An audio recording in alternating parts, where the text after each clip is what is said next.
नमस्कार दोस्तों, मैं हूं जितेंद्र साहू और आप सब मेरे साथ पढ़ रहे हैं कक्षा 12वीं हिंदी साहित्य में। हम पढ़ेंगे हिंदी साहित्य का संक्षिप्त इतिहास। इसकी पिछली वीडियो में मैंने आपको पढ़ाया है हिंदी भाषा का विकास क्रम क्या रहा। आपने पिछली वीडियो में ये जाना है कि हिंदी ने 1000 वर्षों में संघर्ष करके आज अपने विकसित रूप को प्राप्त किया है।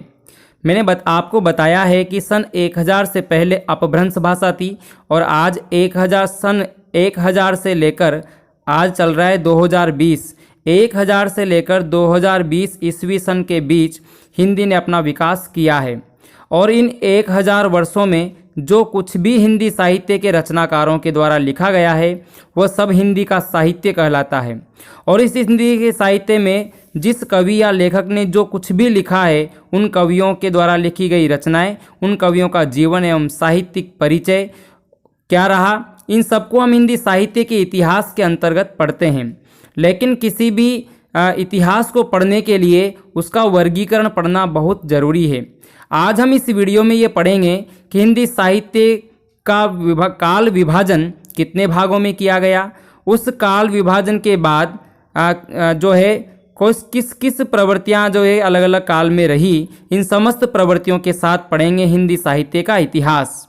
अब ध्यान देना, यहाँ पर जो लिखा हुआ है ये मैंने सबसे पहले आपको ये बताने का प्रयास किया है कि हिंदी साहित्य का काल विभाजन अलग अलग आलोचकों के द्वारा, अलग अलग साहित्य लिखने वालों के द्वारा किया गया है, अलग अलग वर्गीकरण किया गया है। लेकिन सबसे आधारभूत जो पढ़ने के लिए हम मानते हैं वह है आचार्य रामचंद्र शुक्ल का काल विभाजन एवं नामकरण।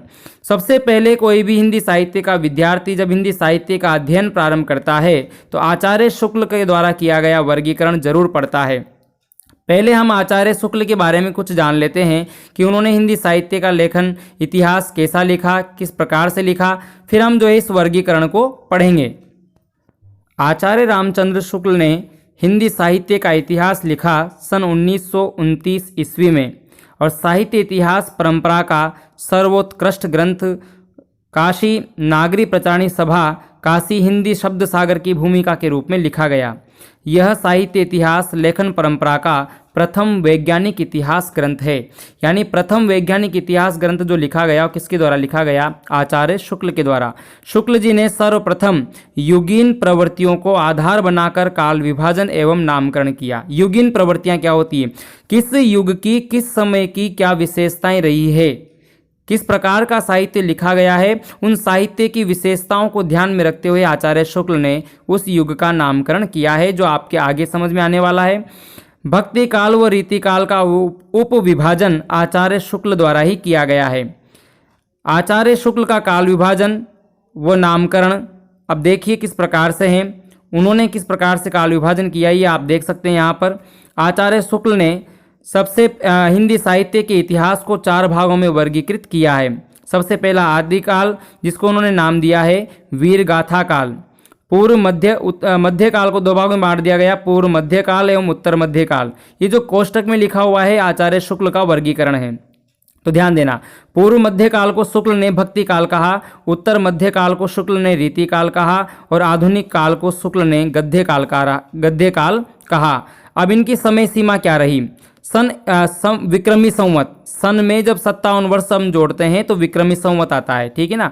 यदि सन की बात करूं तो 993 ईस्वी से माना है और विक्रमी संवत की बात करूं तो 1050 से। देखो यहाँ पर 1050 से लेकर 1375 विक्रमी संवत किसका माना है? वीरगाथा काल का। मैंने कहा ना कि 1000 वर्षों में जो लिखा गया है वो हिंदी साहित्य का इतिहास है।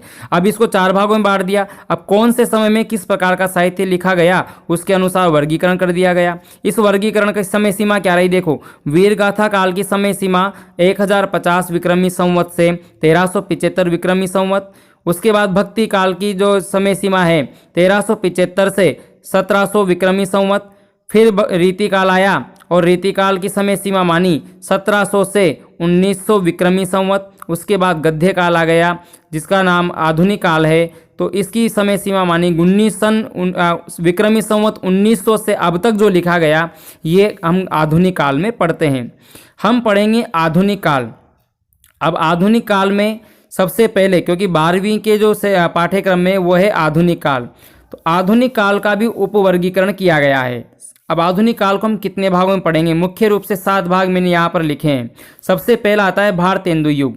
और भारतेंदु देखो नाम किसके आधार पर किया गया? आचार्य शुक्ल ने या डॉक्टर नगेंद्र ने ये जो नामकरण है डॉक्टर नगेंद्र का है, वर्गीकरण उस युग का जो महान लेखक हुआ है या कवि हुआ है उसके आधार पर, या फिर उस युग की प्रवृत्तियों के आधार पर। प्रवृत्तियां किसकी? काव्य लेखन की विशेषताएं, उस समय का काव्य लेखन किन विशेषताओं से मंडित था, उन विशेषताओं के आधार पर नामकरण किया गया है। सबसे पहला किया गया है भारतेंदु युग। ये किसके आधार पर किया गया? भारतेंदु हरिश्चंद्र के नाम से इस युग का नामकरण किया गया है। सन 1850 से लेकर 1900 तक का जो समय है, यानी 1850 से लेकर 1900 तक जो कुछ भी लिखा गया है उसे हम भारतेंदु युग के नाम से जानते हैं। देखो प्रत्येक युग में हम क्या पढ़ेंगे? उस युग की विशेषताएं पढ़ेंगे, किस युग में किस प्रकार की कविताएं लिखी गई। फिर क्या पढ़ेंगे? उस युग के कवि पढ़ेंगे, किस कवि ने किस प्रकार की रचनाएं लिखी। आधुनिक काल को हम 2 प्रकार से पढ़ेंगे, ध्यान रखना। आधुनिक काल में गद्य साहित्य और आधुनिक काल में कविता। देखो आधुनिक काल में गद्य भी लिखा गया और कविता भी। कविता तो पहले से लिखी जा रही है प्राचीन काल से, लेकिन आधुनिक काल में गद्य का विकास ज़्यादा हुआ है, इसलिए गद्य काल भी इसका नामकरण किया गया है। तो ध्यान देना, हम 2 भागों में पढ़ेंगे, गद्य काल, गद्य का विकास और कविता का विकास। तो ये जो वर्गीकरण ये है हिंदी कविता के अनुसार। हिंदी कविता का विकास किस प्रकार से हुआ, फिर हम बाद में पढ़ेंगे गद्य का विकास, फिर हम पढ़ेंगे भारतेंदु युग का उपन्यास, भारतेंदु युग के नाटक, प्रेमचंद युग के उपन्यास, प्रेमचंद युग के नाटक, तो वो फिर हम गद्य की बात करेंगे। अभी हम बात कर रहे हैं केवल कविता के विकास की। तो सबसे पहले मैंने बता दिया आपको भारतेंदु युग, उसके बाद आता है द्विवेदी युग। द्विवेदी युग का जो नामकरण है वो महावीर प्रसाद द्विवेदी के नाम से हुआ है। उस समय के महान लेखक थे द्विवेदी। और फिर इसमें पढ़ेंगे इस युग के और अन्य रचनाकार कौन कौन से हैं, इस युग की क्या क्या विशेषताएं रही है, किस प्रकार का साहित्य इस युग में लिखा गया है। तो द्विवेदी युग की जो समय सीमा रही है मित्रों, वो रही है 1900 से 1918 ईस्वी तक। उसके बाद तीसरा आता है छायावाद, जिसमें हम जयशंकर प्रसाद, पंत प्रसाद, निराला वर्मा जैसे कवियों को पढ़ेंगे।